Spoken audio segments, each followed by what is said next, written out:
भाषेत सांगायचं तर अस्वलाच्या अंगावरती एवढे केस असतात, तुम्हाला जेवढे उपटायचे तेवढे उपटा, बसा उपटत अस्वलाचे केस. आम्हाला तेल लावण्यासारखी गरज नाही लागणार अमित शहांसारखी. आमचे केस आपोआप येत असतात. काही झडलेले असतात ते पण घेऊन जा.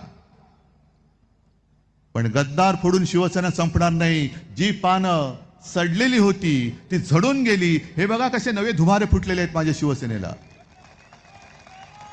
कारण हा निसर्गाचा न्याय आहे की जी पानं सडतात ती पानं झडलीच पाहिजेत. गद्दारांना मी परत घेणार का?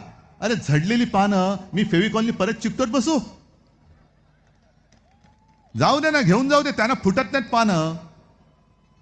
म्हणजे राजकारणामध्ये भाजपला पोर होत नाही म्हणून जर का आमची अशी जर का कोणी घेत असतील तर घ्या तुम्ही. तुम्हाला राजकारणात पोर होत नाही हा तुमचा प्रॉब्लेम आहे. काय उपचार करायच्या